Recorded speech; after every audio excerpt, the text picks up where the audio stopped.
Hey guys, just wanted to do an update on my Flint knapping tools. This here is a new billet that I just made.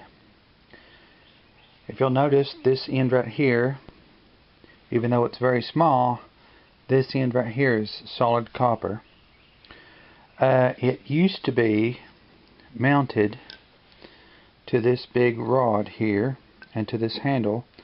This was an antique soldering iron. Back when the soldering irons had to be heated separately by a torch, what I did was, excuse me, I cut the rod in half and I sharpened this end to try to use it for a pressure flaker, but the metal's pretty soft, it bends over, or it's been heated so many times. But I took the rest of the rod and drilled a hole down through the middle of this piece of wood, and then epoxied this, put some epoxy in there and drove that in. So now it gives me a pretty good handle, and this is a good bopper.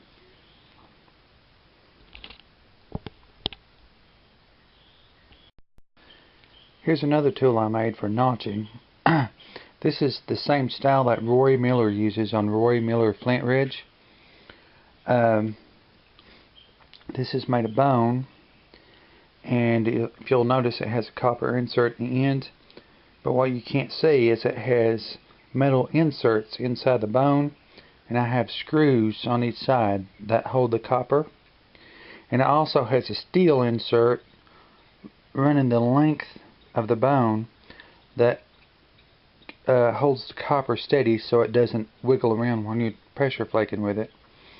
But when I tightened up the screws, it split the bone, because these bones are pretty fragile under lots of pressure.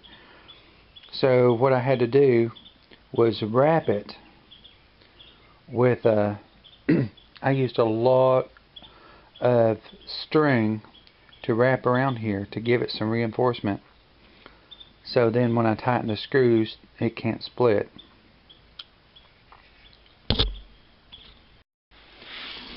I also wanted to show this box of material I just got. This guy, I think he's on eBay. I think his name on eBay is KY Artifacts or something like that. But he finds these nodules when he's out looking for arrowheads, and they're Kentucky blue hornstone.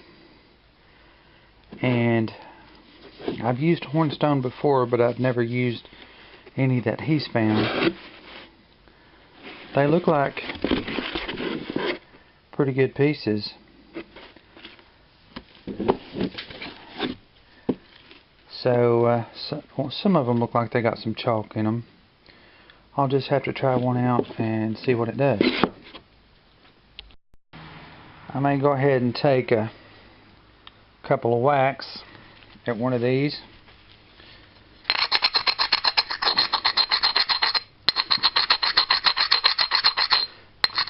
I don't think I'll finish it or anything. I just want to see what it does.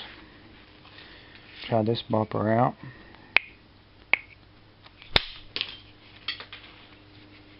You see what kind of material that is on the inside. Looks like good quality stuff, and it's Kentucky blue hornstone. It's on eBay. And the guy does fill the box. Whatever the auction price ends, he fills the box full.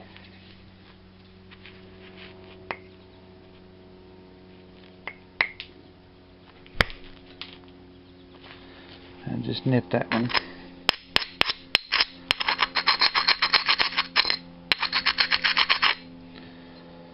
And with this copper bopper, with solid copper, that didn't work. This doesn't give the way one does when it's filled with lead. So these platforms have to be pretty stout.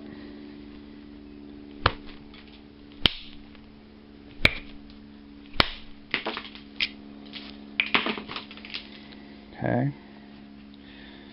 Got a hump right there. Wonder if I can get that off from the other side.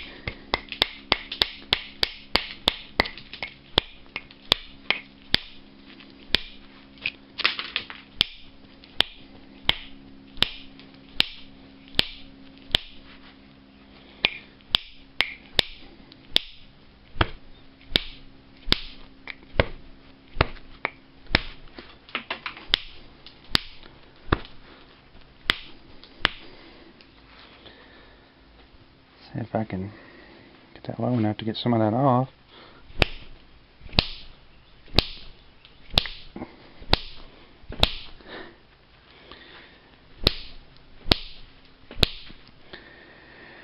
Whacking into that cortex is pretty hard.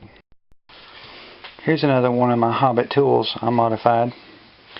This was one of my boppers, and I put the plastic on the outside of it to use for bopping. But it has a steel pipe inside, and I put the antler in there, wedged it in. The way it gives it a lot stronger support, because I had it in a wooden tool before and it busted out. And on this end, I sharpened down or ground down the handle of this screwdriver, and I use that for notching. But you don't necessarily have to use Hobbit tools. I found that the handle on this is long enough that I can put it under my leg and use it as a Hobbit tool, even though it's a pressure flaker. And the same thing goes for this issue stick. It has a real long wooden handle. I can stick that under my leg and use that for knapping as well. Use it and hit it with a indirect percussion tool, hit it with a bopper, and use that too. So you don't necessarily have to have Hobbit tools to be able to knapp like a Hobbit.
If anybody's still having trouble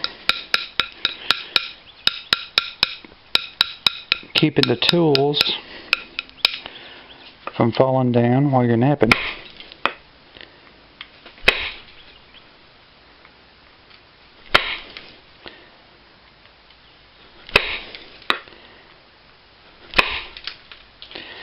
it's because the angle of your knee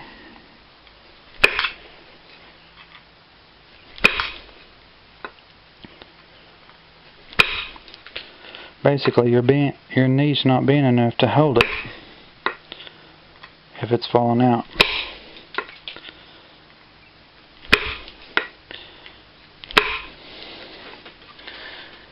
You need to prop your foot up on something, and if you get it up high enough, it locks it in and it can't fall out.